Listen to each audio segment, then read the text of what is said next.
انسان کو اللہ تبارک و تعالیٰ نے جو خصوصیات عطا کی ہیں اس میں خاص طور پر زبان اور بیان کی خصوصیت بہت اہم ہے۔ شیخ سعدی رحمۃ اللہ تعالیٰ علیہ فرماتے ہیں تا مرد سخن نہ گفتہ باشد عیب و ہنرش نہ ہفتہ باشد۔ جب تک آدمی بات نہیں کرتا اس کی اچھائی بھی چھپی رہتی ہے، برائی بھی چھپی رہتی۔ انسان اپنے کلام سے، اپنی بات سے سمجھ میں آ جاتا ہے کہ کس کیٹیگری کا ہے، کس لیول کا ہے۔ اس کی گفتگو کے آداب اس کی حقیقت بتاتے ہیں، بلکہ یہاں تک کہ اس کے نسب کا بھی پتہ لگا لیا جاتا ہے اور اس کی تربیت کا بھی اندازہ ہو جاتا ہے۔ حضرت لقمان حکیم سے پوچھا گیا نیکی کس کا نام ہے، تو آپ نے فرمایا دو چیزیں اور بہت چھوٹی ہیں۔ نیکی دو چیزیں ہیں جو بہت چھوٹی ہیں۔ کہا کیا ہے؟ کہا کہ ملاقات میں لوگ اپنے بھائیوں سے مسکرانا اور نرم گفتگو کرنا۔ ساری نیکیوں کی جڑ ہے یہ، نرم گفتگو کرنا اور لوگوں سے خندہ پیشانی کے ساتھ مسکرا کر ملاقات کرنا۔ لیکن میرے عزیزو، یہ دو چیزیں بناوٹی تو بہت سارے لوگوں کے ساتھ آ سکتی ہیں، اخلاق تصنع جس کو کہتے ہیں، تکلف کے ساتھ بہت سارے لوگوں کے ساتھ آ سکتی ہیں، لیکن حقیقت میں جس انسان کی طبیعت میں یہ دو چیزیں ہونی چاہیے وہ کب سمجھ میں آتی ہیں؟ اس وقت جو مولا علی کرم اللہ وجہہ الکریم نے فرمایا کسی انسان کو اس کی حقیقت دیکھنا ہو تو غصے کے عالم میں اسے دیکھو، وہ اپنے آپے سے باہر ہوتا ہے یا اپنے مزاج کے خلاف کس طرح بات کو سن کر کے تحمل رکھتا ہے۔ سب سے بڑا پہلوان وہ ہے جس نے اپنے غصے کو کنٹرول کیا اور اپنی زبان پر قابو پا لیا، ورنہ یہ وہ لمحہ ہے جب انسان پھٹ پڑتا ہے، جو دل کے اندر ہے سب کہہ جاتا ہے۔ آپ کو میں بتاؤں، نبی کریم صلی اللہ تعالیٰ علیہ وسلم کے عظیم اخلاق کریمہ، بخاری شریف کی حدیث ہے، حضور مسجد نبوی میں تشریف فرما ہے۔ اس وقت مسجد نبوی، آج ہو سکتا ہے آپ کے ذہن میں جو امیج ہے مسجد نبوی کی، بہت بڑی عالی شان مسجد، لیکن وہ زمانہ نبوی میں اس طرح کی نہیں ہے۔ کچی دیواریں تھی، اوپر چھپر کے چھت پڑے ہوئے تھے اور مٹی کی زمین تھی۔ یہ مسجد نبوی کی شکل اس زمانے میں حضور اکرم صلی اللہ تعالیٰ علیہ وسلم اپنے صحابہ کے ساتھ بیٹھے ہیں۔ ایک دیہات کا رہنے والا شخص آیا۔ ایک بات یاد رکھیں کہ دیہات میں، گاؤں میں رہنے والوں کے اخلاق اور تمیز میں بڑا فرق ہوتا ہے، ان کے ہاں آداب کی کمی ہوتی ہے۔ وہ شخص آیا اور مسجد نبوی میں آ کر حضور صلی اللہ علیہ وسلم سے کچھ بات چیت کیا اور تھوڑی دیر کے بعد مسجد میں ہی کھڑے ہو کر پیشاب کرنا شروع کیا۔ بخاری شریف میں یہ حدیث موجود ہے۔ جب مسجد نبوی میں کھڑے ہو کر پیشاب کرے تو صحابہ اکرام سب دیکھ کر کے دوڑانے لگ گئے، خذوہ خذوہ، پکڑو اس کو، پکڑو اس کو، اور صحابہ دوڑاتے تھے، وہ پیشاب کرتے ہوئے بھاگتا تھا پوری مسجد میں۔ نبی پاک صلی اللہ تعالی علیہ وسلم نے فرمایا دعوہ، چھوڑ دو اس کو، کر لینے دو، پیشاب کر رہا ہے مسجد میں، چھوڑ دو اس کو۔ جب وہ صحابہ اکرام حضور کا حکم سنتے ہیں سب پیچھے ہٹ گئے۔ تھوڑی دیر کے بعد نبی کریم صلی اللہ تعالیٰ علیہ وسلم نے صحابہ سے فرمایا پانی کے ڈول بھر کر کے لائے جائیں۔ صحابہ سے ہی منگوایا، پانی کے ڈول بھر کر کے لائے گئے اور مسجد نبوی کے میدان میں فرش پر بہایا گیا اور صاف کیا گیا۔ اب وہ شخص نہایت ہی ڈرا سہما کھڑا تھا، میرے ساتھ کیا ہوگا پتہ نہیں، میں نے پیشاب کیا، اب مجھے یہ لوگ قتل کر ڈالیں۔ نبی کریم صلی اللہ تعالیٰ علیہ وسلم نے قریب بلایا اور فرمایا، نہایت نرم گفتگو کے ساتھ حضور فرماتے ہیں یہ اللہ کا گھر ہے، یہاں پیشاب نہیں پیشانیاں رکھی جاتی ہیں۔ بس یہ جملہ ہے، بخاری شریف میں موجود ہے، یہاں عبادت کی جاتی ہے۔ اتنا کہہ کر رخصت ہو گئے، رخصت کر دیا۔ وہ دیہات سے آیا ہوا جو نوجوان تھا یا شخص تھا، باہر نکلتے ہی وہ کلمہ طیبہ پڑھ کر حضور کی غلامی میں شامل ہوا۔ میں نے وہ بلند عالی اخلاق نہیں دیکھے۔ نبی کریم صلی اللہ علیہ وسلم کے بارے میں قرآن کہتا ہے فَبِمَا رَحْمَةٍ مِّنَ اللَّهِ لِنْتَ لَهُمْ، اللہ کی رحمت سے آپ لوگوں کے لیے نرم ہیں، اس لیے لوگ آپ کے ارد گرد لگے ہوئے رہتے ہیں۔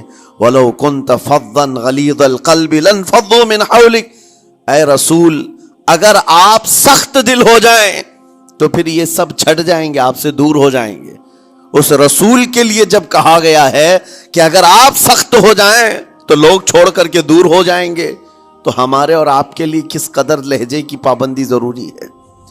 ہاں عزیزان گرام وقار، اپنی گفتگو، اپنے کلام، اپنی بات چیت سے آپ اپنے سلیقے بتاتے ہیں۔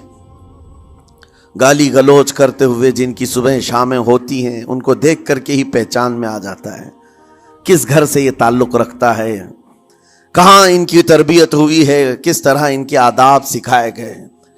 اسی لیے میرے عزیزو، بچوں کو آوارہ بھی نہ چھوڑ دینا کہ وہ اپنی زبان گلی کوچوں سے سیکھ کر کے جائیں۔ کل کو ہوگا یہ کہ اس کی زبان کی وجہ سے لوگ تمہیں تان و تشنیع کریں گے، اس کا باپ ایسا ہوگا اس لیے بچہ ایسا ہے، اس کی ماں اس طرح ہوگی اس لیے اس کی گفتگو ایسی ہے۔ کیونکہ موسٹلی زیادہ طور پر بچے اپنے ماں باپ کے اخلاق کو نقل کرتے ہیں، ٹرانسفر ہوتی چلی جاتی ہیں۔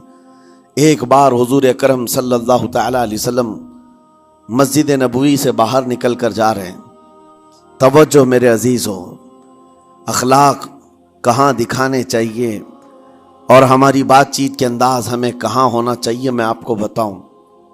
حضور تشریف لے کر جا رہے ہیں، صحابہ اکرام کھڑے تھے حضور کے اطراف۔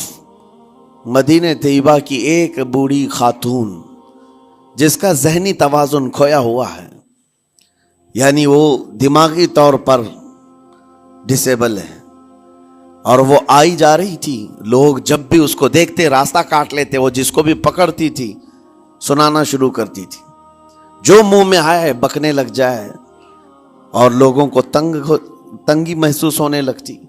صحابہ نے دیکھا کہ یہ عورت آ رہی ہے، حضور کی طرف آ رہی ہے، سب نے حضور صلی اللہ علیہ وسلم کو گھیر لیا، اس کا راستہ روکنے کے لیے اب آئے گی۔ اور نبی کریم صلی اللہ علیہ وسلم کے پاس اگر زبان درازی کرنے لگ جائے، پاگل عورت ہے، اور بک بک کرنے لگ جائے، حضور پاک صلی اللہ علیہ وسلم کے ادب میں کہیں کمی نہ آ جائے۔ صحابہ کا یہ ہمیشہ اہتمام رہتا۔ حضور اکرم صلی اللہ علیہ وسلم نے دیکھا تو صحابہ سے کہا ہٹ جاؤ، اس کو آنے دو، ہٹ جاؤ، اس کا راستہ چھوڑ دو۔ صحابہ نے کہا یا رسول اللہ صلی اللہ علیہ وسلم، اس کا ذہنی توازن ٹھیک نہیں ہے، دماغی طور پر وہ عورت ٹھیک نہیں ہے، وہ آئے گی اور لمبی باتیں کرتی ہے، لا یعنی باتیں کرتی ہے، کہیں آپ کی شان پاک میں کوئی گستاخی نہ ہو جائے۔ صحابہ روک رہے تھے، حضور پاک صلی اللہ علیہ وسلم نے سختی سے فرمایا، ارشاد فرمایا ہٹ جاؤ، اس کا راستہ چھوڑ دو، مجھے پتا ہے پورے مدینے میں اس کی کوئی نہیں سنتا، میں بھی نہ سنوں تو کس کو سنائے گی، اگر میں بھی نہ سنوں تو وہ کس کو سنائے گی۔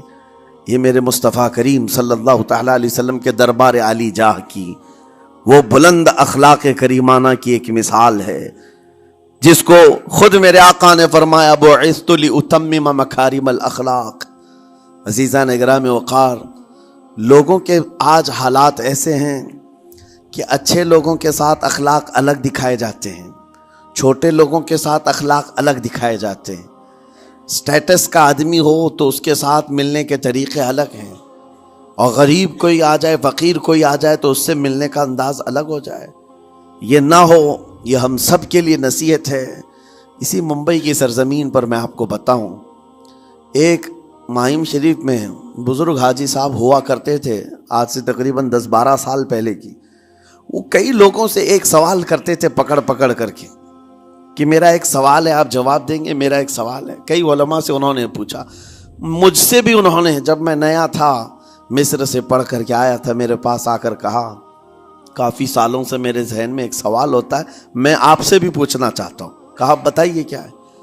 کہا میں حضور سرکار مجاہد ملت رحمت اللہ علیہ کا مرید ہوں، علامہ حبیب الرحمن مجاہد ملت، رئیس اعظم اڑیسہ، جن کے خدمات جلیلہ آج ہو سکتا ہے نئی جنریشن کو نہ معلوم ہو، ان کا لقب ہے مجاہد ملت، جنہوں نے سنیت کی بقا کے لیے اپنا تن من دھن سب قربان کیا تھا.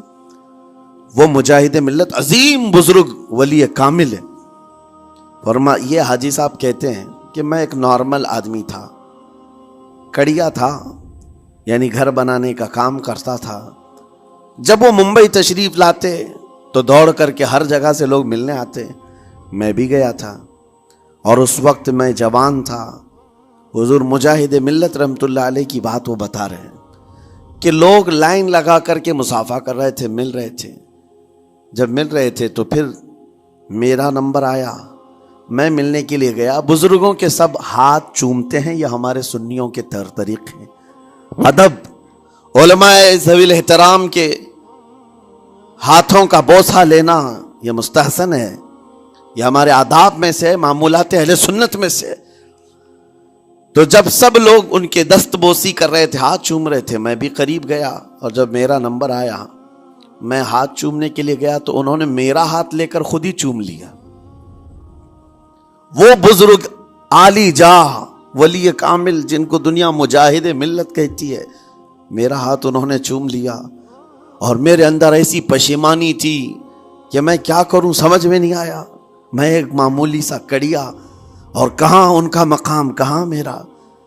تو اس کے بعد وہ اس بے چینی میں رہتے تھے کہ ایسا کیوں کیا، ایسا کیوں کیا، کیونکہ پوچھنے کا موقع ہی نہیں ملا. ایک بزرگ تھے، انہی کے خلیفہ تھے حضور مجاہد ملت کے. انہوں نے اس کا جواب دیا. میرے عزیزو، کیا بہترین جواب تھا. حضرت مجاہد ملت رحمت اللہ تعالی علیہ یہ چاہتے تھے کہ ہزاروں لوگ ہماری تعظیم کرتے ہیں تو کہیں ہمارے دماغ میں بادشاہت کا خیال نہ آئے، ہم غریب اور فقیر کا ہاتھ چوم کر اپنے نفس کی مخالفت بھی کرتے ہیں. اخلاق کریمانہ دکھانے کے لیے اسٹیٹس والوں کے ساتھ ہی نہیں، غربا فقراء کے ساتھ بھی وہ اخلاق ہوں. نبی کریم صلی اللہ تعالی علیہ وسلم کے وہ آداب آج اگر آپ اپنا لیں، بہت ساری کڑوی چیزیں ویسی ختم ہو جائیں. آج ممبئی کی سرزمین پر سب سے بڑا یہ چیلنج ہے بات کرنے میں. نوجوانوں کے تو آج پارے چڑھے ہوئے ہوتے ہیں، ان سے کوئی بھی بات کر لے، جس تیور میں یہ بات کرتے ہیں ایسا لگتا ہے کہ ابھی لڑائی ہو جائے گی، ابھی جھگڑا ہو جائے گا. اس کی عادت سی بن گئی ہے. آپ کو پتہ ہے فرمایا گیا، عربی کا قول ہے، جراحت السنان لها التیام ولا یلتام ما جرح اللسان. تلوار سے، چاقو سے دیا ہوا زخم سوکھ سکتا ہے، زبان سے دیا ہوا زخم کبھی نہیں سوکھتا. زبان سے دیا ہوا زخم نہیں سوکھتا. بولنے سے پہلے 1000 بار اس بات کو خیال ہونا چاہیے کہ میں جس کو بول رہا ہوں کہیں اس کا دل چھلنی تو نہیں ہو جائے. میری زبان یہ ہوتی 50 گرام کی چھوٹی زبان ہے، لیکن بڑے بڑے لوگوں کے کلیجے چیر کر رکھتی ہے، بڑے بڑے لوگوں کے دلوں میں سوراخ کر کے رکھتی ہے، زخمی کر کے رکھتی ہے اس کا استعمال. اسی لیے روایت میں ملتا ہے کہ جب انسان صبح کرتا ہے تو سارے اعضاء، ہاتھ پیر آنکھ کان ناک، سارے اعضاء سب سے پہلے زبان سے یہ عرض کرتے ہیں، اس کی پناہ مانگتے ہیں. کہتے ہیں آج تو صحیح سلامت رہے گی تو ہم سب صحیح سلامت رہیں گے، اور اگر تو پھسل گئی تو عذاب ہم پر بھی ہوگا. زبان بولتی ہے، مار کسی اور کو پڑتی ہے. کوئی زبان کو مارتا نہیں ہے، گالی زبان دیتی ہے، لیکن مار کبھی پیٹھ پہ پڑتی ہے، سر پہ پڑتی ہے، ہر جگہ پڑتی ہے. تو یہ زبان نبی کریم صلی اللہ تعالی علیہ وسلم نے ارشاد فرمایا، من یضمن لی ما بین لحیتیہ وما بین. حضور پاک صلی اللہ تعالی علیہ وسلم فرماتے ہیں، جس نے 2 چیزوں کی ضمانت مجھے دے دی، حفاظت کی، میں اسے اضمن لہ الجنہ، میں اس کو جنت میں لے جانے کی ضمانت دیتا ہوں. 2 چیزیں کیا ہیں؟ حضور فرماتے ہیں، ایک 2 جبڑوں کے بیچ میں جو موجود زبان ہے اس کی حفاظت کر لے، اور 2 رانوں کے بیچ میں جو شرمگاہ اس کی حفاظت کر لے. یہ 2 چیزیں جس نے بچا لیا میں اس کو جنت میں لے جانے کی ذمہ داری دیتا ہوں.